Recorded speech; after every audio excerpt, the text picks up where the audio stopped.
Welcome to हरियाली education हर friend. देखिए, हमने इससे पहले सीचपाल का पेपर देखा था और उसमें हमने हिंदी का पार्ट कर लिया था, जीएस का पार्ट कर लिया था और उसके अंतर्गत हमने रीजनिंग का पार्ट भी कर लिया था। अब हमारा रिमेनिंग पार्ट जो बचा है, हमने लगभग इसका 1/3 पार्ट कर लिया है। अब हम क्वेश्चन नंबर 72 से देखेंगे। 71 तक हमने कर लिया था। बीच में फिर उत्तराखंड की सीरीज हमने स्टार्ट कर दी। देखिए, हम क्या करेंगे, थ्योरी भी पढ़ते जाएंगे और पीवाईक्यू भी देखते जाएंगे। खाली थ्योरी पढ़ के भी नहीं होगा और पीवाईक्यू तो करना ही पड़ेंगे, है ना। तो पीवाईक्यू से हमें पता चलता है कि कहाँ से पूछ रहा है और कहाँ से कैसे क्वेश्चन पूछना है। बहुत ज़्यादा भवसागर में हमें नहीं डूब जाना है थ्योरी के, क्योंकि फिर अथाह है, उसका कोई अंत नहीं है, हम उसी में डूबे रह जाएंगे।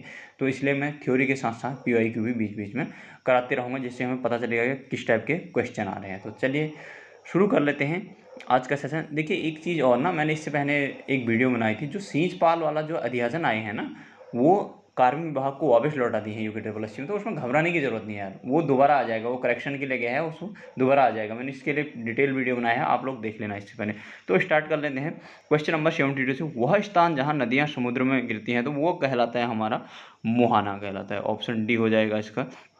नेक्स्ट है हमारा नापता झाकी जल विद्युत परियोजना किस नदी पर है? ये सतलज पर है। इनको डिटेल में पढ़ेंगे हम नदियों को, इंडियन ज्योग्राफी पढ़ेंगे जब। River system. किस पौधों में नाइट्रोजन स्थिरीकरण क्षमता होती है? तो ये दालों में होती है, तो इसमें हो जाएगा चना और अन्य दालें हो जाएंगे। Option D. कौन से देश में विश्व का सबसे ऊंचा ज्वार भाटा आता है? तो ये कनाडा में आता है, फंडी की खाड़ी में। ऑप्शन डी हो जाएगा। नेक्स्ट क्वेश्चन है, भारत में हिमालय पर्वत की सबसे ऊंची चोटी कौन सी है? तो ये कंचनजंगा हो जाएगा। भारत में बोल रहे हैं, अगर ओवरऑल हिमालय में पूछेगा तो फिर ये हो जाएगा माउंट एवरेस्ट। तो यहाँ पर भारत में पूछा तो ये कंचनजंगा हो जाएगा। नेक्स्ट क्वेश्चन देखते हैं, ईस्ट इंडिया कंपनी की स्थापना हुई 1600 में? ऑप्शन ए हो जाएगा।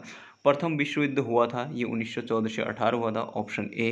एडोल्फ हिटलर द्वारा किस पार्टी की स्थापना की? तो ये नाजी पार्टी की स्थापना की थी इसने। सी हो जाएगा इसको ऑप्शन। अगला देख लेते हैं हमारा क्वेश्चन नंबर 80 से आगे बढ़ेंगे हम। ये द सोशल कॉन्ट्रैक्ट पुस्तक किसकी है पूछ रहा है, तो ये रूसो की थी। ऑप्शन ए हो जाएगा। निम्नलिखित में से किस कार्य, मतलब किन का कार्य जोहार घाटी संबंधी? डॉक्टर शेर सिंह पांगती हैं इसके राइट आंसर। तारादत्त गैरोला प्रसिद्ध हैं। देखिए, इसमें ये कवि भी हैं और ये अधिवक्ता भी हैं। मतलब ये वकालत भी था इसका, इनका पेशा, और इनका कवि भी था। तो वैसे इसमें आयोग ने माना है, इसका अधिवक्ता माना है वैसे, है ना। वैसे इनने गढ़वाली कविताएं भी, मतलब लेखन भी बहुत ज़्यादा किया है इनने।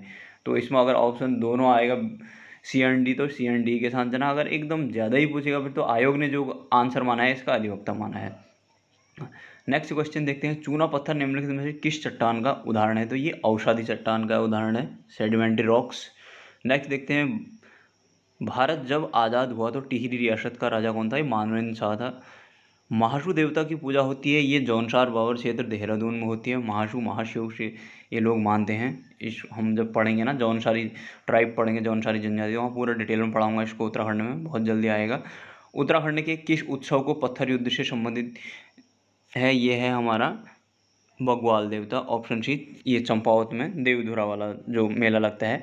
देखिए फ्रेंड्स, आप लोग बताइए, मेरे उत्तराखंड वाले वीडियो देखकर थोड़ा सा अभी स्टैंड प्रॉब्लम कर रहा है, वीडियो क्वालिटी में थोड़ा बहुत कॉम्प्रोमाइज़ हो रहा होगा, थोड़ा रीच कम हो रही होगी। तो आप लोग वो उसको छोड़ के आप लोग बताना कि मतलब वैसे ओवरऑल कैसा है, आप लोग बताना उत्तराखंड में। वैसे ही फिर देखते हैं और आगे बढ़ते हैं। देखिए, जैसे जैसे मैंने कुछ उत्तराखंड में पढ़ाया ना, तो आप देखना इसमें क्वेश्चन किस टाइप के बन रहे हैं, तो हम उन्हीं चीज़ों को ज़्यादा फोकस करेंगे ना। बहुत ही ज़्यादा भवसागर गागर में सागर वाली बात हुई ना, मतलब बहुत ज़्यादा उसमें भटक भी नहीं जाना हुआ उसके।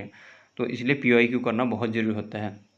चंद्र सिंह गढ़वाली के नेतृत्व में गढ़वाल राइफल की किस इकाई ने निहत्थे अफगान सैनिकों पर गोली चलाने से इनकार कर दिया था? तो इसका 2/18 है, मैं पहले भी बताया था। ये वाणी जो नई वाली वाणी है ना, उसमें उसने गलत दिया है, 2/19 दिया है इसका आंसर। तो इसका राइट आंसर है 2/18। सहारा मरुस्थल किस महाद्वीप में है? तो ये अफ्रीका महाद्वीप में है। ऑप्शन ए हो जाएगा। उत्तराखंड के इतिहास में नक्कटी रानी से नामजद ये कर्णावती होगी। ऑप्शन सी हो जाएगा। आगे बढ़ जाते हैं और देखते हैं क्वेश्चन नंबर 90 से। ठीक, कुली बेगार प्रथा का हल निकालने के लिए खच्चर सेना का गठन किसने किया था, मतलब स्थापना किसने? कमिश्नर का पूछा है, तो ये ट्रेल है। ये हम जब पढ़ेंगे ना, इधर कमिश्नर पढ़ेंगे तो इसमें पूरा डिटेल में आएगा। कमिश्नर से काफ़ी क्वेश्चन बनते हैं हिस्ट्री में, मॉडर्न हिस्ट्री में आता है। उत्तराखंड क्रांतिकारी दल के प्रथम अध्यक्ष कौन थे? तो ये डी पंत थे, देवीदत्त पंत, ऑप्शन ए हो जाएगा। कुमाऊं परिषद का गठन कब हुआ? कुमाऊं परिषद का गठन 1916 में हुआ और ये 1926 में कांग्रेस में मिल गई थी। इसको हम आज़ादी के दौरान वाला पढ़ेंगे तो जब उसमें उत्तराखंड का योगदान उसमें पूरा डिटेल में आप लोगों को पढ़ाऊंगा। उत्तराखंड की मॉडर्न हिस्ट्री समझ लीजिए। वर्ष 2013 में उत्तराखंड राज्य द्रोणाचार्य पुरस्कार किसने प्राप्त? देखिए ये तो उस टाइम में अब करंट में रहा होगा। अब इससे हम क्या मतलब इससे हमें पता क्या चल रहा है कि इस टाइप के भी क्वेश्चन पूछे जाते हैं। उस टाइम तो इसका राइट आंसर हरीसिंह थापा था। तो अभी जैसे पेरिस ओलंपिक चल रहा है तो इस प्रकार से यहाँ से क्वेश्चन जरूर बनेंगे। तो इस प्रकार से ध्यान रखना, PYQ करने का ये फायदा होता है। किस विद्रोह को कुमाऊं का बारदोली कहा जाता है? तो ये सल्ट वाले को कहा जाता है। नेक्स्ट क्वेश्चन देखते हैं। उत्तराखंड में प्रथम बार वन पंचायतों का गठन किया गया, ये 1931 में किया गया। ऑप्शन सी हो गया इसका। मसूरी स्टेशन लाइब्रेरी की स्थापना कब की थी? तो ये 1843 में की थी। ऑप्शन बी हो जाएगा इसका। कनकपाल किस वंश से संबंधित था? ये पंवार वंश से था। पंवार वंश में पूरा डिटेल में पढ़ाऊंगा आप लोगों को मैं। कौशिक समिति ने प्रस्तावित उत्तराखंड राज्य को कितने मंडलों में स्थापना की सिफारिश की थी? देखिए ये ना 3 है इसका राइट आंसर, लेकिन 2 भी दिया है बहुत जगह, लेकिन इसका आंसर 3 है। नेक्स्ट क्वेश्चन देखते हैं। विष्णुगार पीपलकोटी जल विद्युत परियोजना निम्नलिखित में से किस नदी पर है? देखो जहाँ पर विष्णुगाड़ आ गया तो विष्णुगंगा, इससे हमें पता चलता है ये केस में अलकनंदा। Option D. देखिए नदी तंत्र उत्तराखंड का इतना अच्छा बना दूंगा ना आप लोगों का मैं मैप में, एकदम मैपिंग में एक एक चीज़ बताऊंगा तो मज़ा आ जाएगा आप लोगों को। फ्लो चार्ट और डायग्राम से एकदम मस्त बनाऊंगा। आप लोग उत्तराखंड वाली सीरीज़ को प्लीज़ मिस मत करना। मैं बहुत मस्त तरीके से आप लोगों को पढ़ाना। उत्तराखंड इतनी स्ट्रॉन्ग कर दूंगा ना। वैसे भी सींचपाल का अब तो थोड़ा पेपर पीछे चले जाएगा तो मैं एकदम गजब वाला बना दूंगा आपके सारे कॉन्सेप्ट। तो बस उसके बाद रिवाइज करना है। देखिए रिवाइज करते जाना। देखिए पढ़ना क्या होता है ना, बहुत ज़्यादा कंटेंट से कुछ नहीं होता है यार, मैं बता रहा हूँ। बहुत ज़्यादा यहाँ से वहाँ लिया, यहाँ से उठा लिया, वहाँ से उठा लिया, उससे कुछ नहीं होना है। मैं बार बार बोल रहा हूँ, सिलेक्शन उसी का होगा जो रिविजन करेगा, जो क्वेश्चन का नेचर मतलब जो पेपर का नेचर समझ जाएगा। नेचर कहाँ से समझ में आएगा? PYQ करने से समझ में आएगा।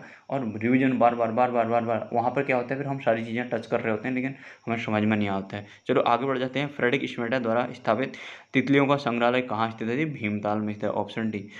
तो हमारा पेपर हो गया है कंप्लीट हमारा सींचपाल का। तो आप लोग भी बस तैयारी करते रहिएगा, रिवीजन करते रहना और परीक्षा वाली BS नहीं को देखते रहना और चीज़ें मैं गाइड करते ही जाऊंगा आप लोगों को बीच बीच में, है ठीक है साइन। तब तक आप लोग रिवीजन कीजिएगा, पढ़ाइएगा, मस्त रहिएगा। तब तक के लिए बाय बाय, टेक केयर, अपना ध्यान रखिएगा। और कोई सजेशन होगा तो बताइएगा। और उत्तराखंड का सेशन कैसा लग रहा है आप लोगों को, सीरीज कैसी लग रही है, आप लोग मुझे ज़रूर बताइएगा। देखिए मेरा स्टैंड थोड़ा बहुत प्रॉब्लम कर रहा है, थोड़ी क्वालिटी कुछ दिन जब तक मेरा नया स्टैंड नहीं आ जाता है तब तक थोड़ी सी दिक्कत रहेगी, फिर एक बार सब बढ़िया हो जाना है। चलो ठीक है, बाय बाय, टेक केयर।